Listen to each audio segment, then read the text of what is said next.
দুটি পা অচল, এমনকি বাক প্রতিবন্ধী, তবু হার মানেননি আজিজুল ইসলাম। জন্মের পর থেকেই জীবন ও পৃথিবীর সঙ্গে চলছে তার লড়াই। আমাদের এই যে রিক্সা চালক, সে আজিজুল ইসলাম, তার দুই পা নাই। তিনি বাক প্রতিবন্ধী এবং শারীরিক প্রতিবন্ধী। প্রতিদিন হাতের উপর পুরো শরীরের ভর নিয়ে রিকশায় ওঠেন আজিজুল। কষ্ট হলেও বেরিয়ে পড়েন জীবিকার সন্ধানে। আজিজুল ইসলাম এর বাড়ি হচ্ছে আমাদের মদাত ইউনিয়নের কৈটেরি গ্রামে। তাকে আমরা কালীগঞ্জ উপজেলার বিভিন্ন প্রান্তে দেখতে পারি। আমরা বিভিন্ন সময় মানুষকে জিজ্ঞাসা করি, সে মানুষের কাছ থেকে ভাড়া কম নেয়। কথা বলতে পারেন না, কিন্তু তিনি তার অনুভূতি বোঝাতে পারেন এক অদ্ভুত শক্তির মাধ্যমে। সৃষ্টিকর্তা যেন তার প্রতি এতটুকুই সহায় হয়েছিলেন। মাত্র ষষ্ঠ শ্রেণী পর্যন্ত পড়েছেন আজিজুল, তাই প্রয়োজন হলে কাগজে লিখে বোঝান তার মনের কথা। প্রতিবন্ধী হয়েও জীবন যুদ্ধে হার মানেননি আজিজুল। সমাজে করুণার পাত্র না হয়ে ভিক্ষাবৃত্তিকে দূরে ঠেলে সম্মানের সঙ্গে জীবনযাপন করছেন তিনি।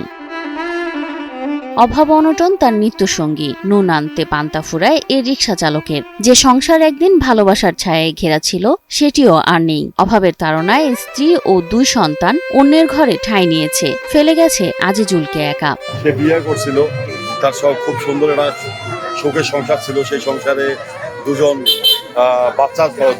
বাচ্চা ছিল।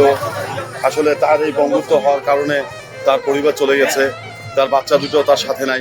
থাকার জন্য মাথার ওপর নেই কোনো ছাদ, তবুও আজিজুল কারো কাছে হাত পাতেন না। লড়াইয়ের এক অন্য নাম আজিজুল। লালমনিরহাটের কালীগঞ্জ উপজেলার মদাতি ইউনিয়নের কৈটারি গ্রামে জন্ম আজিজুলের। বাবা অনেক আগেই চলে গেছেন না ফেরার দেশে। জায়গা জমি নেই, মাথা গোজারও ঠাঁই নেই, এমনকি আপনজনও নেই। তবে হেরে যাওয়ার পাত্র নন তিনি। ৮ বছর আগে স্ত্রী যখন আজিজুলকে ছেড়ে চলে গেলেন, তখন ভিক্ষাবৃত্তির পথ বেছে নিতে পারতেন তিনি, কিন্তু আজিজুল তা করেননি। অন্যের করুণার দান না নিয়ে নিজের সম্মানটুকু ধরে রাখতে চেয়েছেন। স্থানীয় কিছু মানুষের সহায়তায় একটি ব্যাটারি চালিত অটোরিকশা কিনেছেন তিনি। সেটি এখন তার জীবন সংগ্রামের সঙ্গী। প্রতিদিন সকালে হাতে ভর দিয়ে অসীম কষ্ট সয়ে রিকশায় উঠে পড়েন। কালীগঞ্জের হাট বাজার ঘুরে যাত্রী তোলেন। তিনি বাক প্রতিবন্ধী এবং শারীরিক প্রতিবন্ধী হলেও তার বিবেক কিন্তু প্রতিবন্ধী ছিল না, যার কারণে তিনি ভিক্ষাবৃত্তিকে বাদ দিয়ে অনেক কষ্ট করে এই একটি গাড়ি সংগ্রহ করে এখন রীতিমতো এই রিকশা চালিয়ে এখন জীবিকা নির্বাহ করছে। দিন শেষে যা আয় হয় তা দিয়েই চলে তার জীবন।